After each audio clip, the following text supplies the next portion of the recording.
ہے۔ ایک آدمی ایک بچے کو، وہ غریب ہے، اور پوچھتا ہے بھئی کیا کرتے؟ کہتا ہے جی میں تو جو ہے یہ اینٹیں بناتا ہوں، کچی اینٹیں، بھٹے پر کام کرتا ہوں۔ بیٹے پڑھتا کیوں نہیں؟ یہ غریب لوگ ہیں۔ تو وہ کہتا ہے بیٹے جاؤ، آؤ میں تمہیں پڑھاتا ہوں، خرچے کی فکر مت کرو، تمہارا خرچہ سب کا سب میرے ذمہ۔ اب یہ عالم اگرچہ نہیں ہے، لیکن اس بچے کو اس نے دین پر لگا دیا، پیچھے تھپکی دیتا رہا، حوصلہ دیتا رہا، جب اس کو کوئی ضرورت پڑی اس کی ضرورت پوری کرتا رہا، اور اللہ کے فضل سے وہ نوجوان ہو کر عالم بن گیا۔ اب وہ جو بے شک بخاری پڑھا رہا ہے، قرآن پڑھا رہا ہے، بھیجنے والا اگرچہ عالم نہیں ہے، مگر اس کے اس سارے عمل کا اجر و ثواب بھیجنے والے کو بھی مل رہا ہے۔ کیوں؟ اس لیے کہ اس نے وہ رستہ اس کو دکھایا، اس طرف اس نے اس کو بھیجا ہے۔ تو یہ دوسرا شخص ہے کہ اس کے فوت ہونے کے بعد بھی جس علم پر اس نے کسی کو لگایا تھا، اس علم کا فائدہ اس کو بھی پہنچ رہا ہے۔ پہلا شخص جو صدقہ کرتا ہے، صدقہ جاریہ۔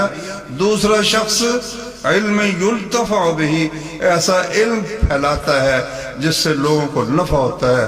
اور تیسرا فرمایا او ولد صالح یدعو لہ، نیک اولاد اس کے لیے دعا کرتی ہے۔ نیک اولاد چھوڑ جاتا ہے تو وہ اس کے لیے دعا کرتی ہے۔ تو بھائی نیک اولاد تو تبھی بنے گی، دعا تو تبھی کرے گی اگر وہ دین کو جانتی ہے، اگر وہ قرآن جانتی ہے، اگر وہ حدیث جانتی ہے، اگر وہ دین کا علم رکھتی ہے، اور اگر وہ بے شک وہ پی ایچ ڈی بھی کر گیا ہے، بے شک وہ سائنس کا بڑا ماہر بھی ہو گیا، لیکن اس کو قل ہو اللہ احد بھی نہیں آتی۔ ہمارا ایک وزیر آپ نے سنا تھا نا، وہ بیچارہ قل ہو اللہ احد بھی نہیں اس کو آتی، لیکن اپنی جگہ وہ بہت تعلیم یافتہ ہے، اور دوسروں کو حقیر یہ لوگ سمجھتے ہیں یہ تو بیچارے پسماندہ لوگ ہیں۔ تو دوسروں کو پسماندہ سمجھنے والے اللہ تعالیٰ کی جناب میں جب پیش ہوں گے تو کیا وہ دنیا کے اس علم کو پیش کریں گے کہ یا اللہ ہم یہ علم حاصل ہم نے بہت کیا، ہم نے بڑی جائیداد بنائی، بہت کچھ مال ہم نے جمع کیا؟ بھائیو بالکل ان کے کام نہیں آئے گا۔ ایک آدمی کا میں نے پڑھا کہ وہ کہتا تھا کہ بھئی کیا ضرورت ہے، یہ دنیا کا جھنجٹ ہے، بچے اولاد، تو اس کی کیا ضرورت ہے؟ تو پھر ایک دن وہ حج کے لیے گیا نا جب، تو ایک دن دیکھا کہ ایک آدمی وہ کعبے کے ساتھ چمٹ کر دعا کر رہا تھا، یا اللہ میرے ماں باپ کو معاف فرما دے۔ تو کہتا پھر میرے دل میں یہ خیال آیا کہ کاش میری بھی کوئی ایسی اولاد ہو کہ میرے مرنے کے بعد وہ اللہ تعالیٰ سے دعا کرے کہ یا اللہ میرے والدین کو معاف فرما دے۔ تو وہ تو تبھی کرے گی نا، رب اغفر لی ولوالدی، یا اللہ مجھ کو معاف کر دے، میرے ماں باپ کو معاف کر دے، جب وہ کچھ نماز پڑھے گی، جب کچھ دین کا اسے علم ہوگا۔ تین آدمی ہو گئے، صدقہ جاریہ اور علم جس سے لوگوں کو نفع ہو، اور نیک اولاد جو اس کے لیے دعا کرتی رہے، اور چوتھا شخص وہ ہے بھائیو مجاہد۔ سب سے پہلے تو آپ جہاد کی فضیلت آپ سنیں، میں ایک حدیث یہ آپ کو سناتا ہوں کہ رسول اللہ صلی اللہ علیہ وسلم نے فضیلت بیان کیا کچھ جگہوں کی۔ دنیا میں 3 جگہیں ایسی ہیں کہ اپنے گھر سے ان کی زیارت کے لیے سفر کر کے جانا جائز ہے، ورنہ سفر کر کے جانا اپنی کسی دنیا کی ضرورت کے لیے جائے، تجارت کے لیے، علم حاصل کرنے کے لیے، کسی دوست سے ملاقات کے لیے، مگر یہ سمجھ کر کہ اس جگہ زیادہ ثواب ہوتا ہے، وہاں دعائیں زیادہ قبول ہوتی ہے، وہ صرف 3 جگہ ہے۔ ایک مکہ مکرمہ ہے، ایک مدینہ منورہ ہے، اور ایک بیت المقدس ہے۔ تو ان جگہوں کو اللہ نے عزت بخشی ہے، اور کچھ وقتوں کو اللہ نے برکت عطا فرمائی ہے۔ چنانچہ لیلۃ القدر کو، ماہ رمضان کو اللہ نے بہت برکت عطا فرمائی ہے کہ دوسری جگہوں میں ایک نماز کا ثواب ہے تو مسجد حرام میں، مکہ شریف میں 1,00,000 نماز کا ثواب ہوتا ہے۔ اور لیلۃ القدر تو اللہ نے قرآن میں فرمایا نا، لیلۃ القدر خیر من 1000 شہر، لیلۃ القدر 1000 مہینے سے بہتر ہے۔ اور کسی خوش نصیب کو اگر وہاں مسجد حرام میں لیلۃ القدر بھی نصیب ہو جائے اور ساری رات قیام کرے تو کس قدر نیکیاں اس کو ملیں گی. لیکن نبی کریم صلی اللہ علیہ وسلم نے فرمایا، صحیح ابن حبان میں حدیث ہے، فرمایا موقف ساعت فی سبیل اللہ خیر من قیام لیلۃ القدر عند الحجر الاسود.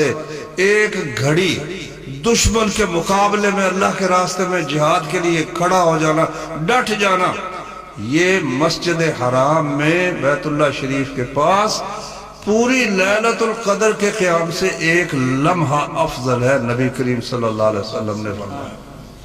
تو جس کا یہ ایک لمحہ افضل ہے نا، اگر شہید ہو جائے تو اس کا تو کہنا ہی کیا ہے.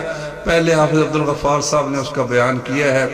تو نبی کریم صلی اللہ علیہ وسلم نے فرمایا کہ وَإِن مَاتَ مُرَابِطًا، اگر کوئی شخص شہید تو نہیں ہوا، وہ سرحد پر دشمن کے خلاف وہاں ڈٹا ہوا ہے، پہرا دے رہا ہے، اس انتظار میں ہے کہ موقع ملے تو کاروائی کروں اور اگر دشمن حملہ کرے تو میں اس کا جواب دوں. اس حالت میں تبھی فوت ہو جاتا ہے، وہ اس کی موت آ جاتی ہے. تو نبی صلی اللہ علیہ وسلم نے فرمایا اس کو دو نعمتیں عطا ہوتی ہیں.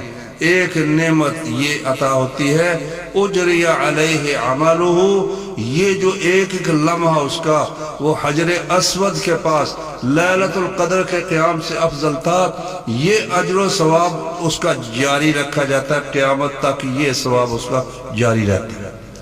اس کیوں؟ وجہ یہ ہے کہ لیلۃ القدر میں رات کا قیام اس کی اپنی ٹھیک ہے نیکی ہے، لیکن جہاد کا جو عمل ہے یہ تو اسلام کو غالب کرنے کے لیے ہے، دنیا بھر میں اسلام کو پھیلانے کے لیے ہے. اور وہ جب تک اسلام قائم رہے گا اس کا اجر و ثواب اللہ تعالیٰ اس کو عطا فرماتا رہے گا. اور دو نعمتیں اس شخص کو جو تبھی فوت ہوتا ہے میدان جنگ یا سرحد پر پہرا دیتے ہوئے، اس کو وہ دو نعمتیں، ایک یہ ملتی ہے کہ اس کا اجر و ثواب قیامت تک جاری رہتا ہے، اور دوسری اس کو نعمت یہ ملتی ہے وَآمِنَ الْفُتَّانَ، قبر میں جو سوال و جواب ہوتا ہے، تیرا رب کون ہے، تیرا نبی کون ہے، تیرا دین کیا ہے، اس سے سوال و جواب ہوتا ہی نہیں ہے. سوال و جواب نہیں ہوتا، شہید سے بھی نہیں ہوتا. نسائی میں ایک حدیث ہے، نبی صلی اللہ علیہ وسلم سے پوچھا گیا یا رسول اللہ یہ شہید سے وہ سوال کیوں نہیں ہوتا جو دوسرے لوگوں سے سوال و جواب ہوتا ہے؟ تو نبی کریم صلی اللہ علیہ وسلم نے فرمایا تلوار کی وہ چمک جو اس کی آنکھوں کے سامنے تھی سوال و جواب کے لیے وہی کافی ہے، اب اور کچھ پوچھنے کی ضرورت نہیں ہے. تو یہ شخص بھی اس کے سامنے پرخچے اڑے، اس کے ساتھیوں کے میزائل آ کے پھٹے، گولے پھٹے، ساتھی جو تھے ان کے گوشت کے پرخچے اڑ گئے. اس نے بوٹیاں کٹھی کی، گٹھڑی باندھ کے واپس لے آیا، پھر جا کر میدان میں ڈٹ گیا. کس کی خاطر ڈٹا بھائی؟ اللہ کی خاطر ڈٹا نا. اب اس کو پوچھا جائے تیرا رب کون ہے، تیرا نبی کون ہے، تیرا دین کیا ہے، اس سے پوچھنے کی ضرورت ہی نہیں. اور یہ قیامت کے دن قبر میں وہ سوال و جواب سے محفوظ رہے گا.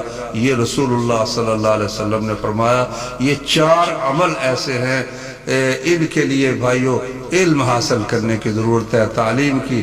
تو آپ کے گاؤں میں سے بھی ساتھی پڑھتے ہیں، جو لڑکے مڈل کر چکے ہیں، میٹرک ہیں، ان کو چاہیے کہ دین کا علم حاصل کرے دینی مدرسے میں.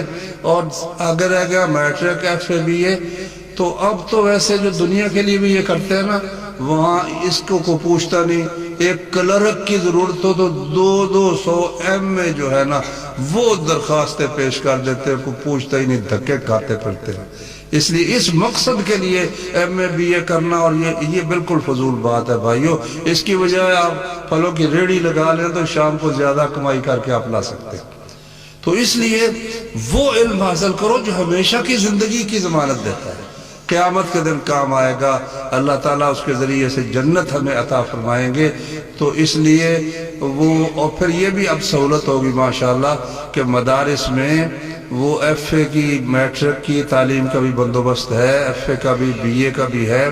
تو دین پڑھیں، اگر آپ امتحان دینا چاہیں تو استاد موجود ہیں، ہمارے پاس مرید کے میں بھی ہیں، یہاں آپ کے پاس پتوں کی میں ماشاءاللہ بہت شاندار مدرسہ موجود ہے، اس میں آپ پڑھیں، وہاں جو لڑکا امتحان دینا چاہے اس کے لیے استادوں کا وہ باقاعدہ بندوبست کرتے ہیں، آپ میٹرک بھی کر سکتے ہیں، ساتھ ساتھ دین بھی پڑھتے چلے جائیں۔ اب چھوٹے بچے ہیں، میرا بچہ ہے وہ جناب سکول میں، اس کو ہم نے داخل کیا، صبح شام حفظ کے لیے بھیج دیا، ادھر سے 5ویں کلاس سے فارغ ہو گیا، ادھر سے حافظ ہو گیا ماشاءاللہ۔ دو کام بچہ آسانی سے کر سکتا ہے۔ تو اسی طرح جو بچے سکول جاتے ہیں صبح شام اگر حفظ کا استاد اچھا قاری آپ رکھ لیں، آپ کے بچے ساتھ حافظ بھی ہو جائیں گے، ساتھ پرائمری یا مڈل بھی اللہ کے فضل سے کر لیں۔ اللہ تعالیٰ سمجھنے کی، عمل کرنے کی توفیق عطا فرمائے۔ وآخر دعوانا ان الحمد للہ رب العالمین۔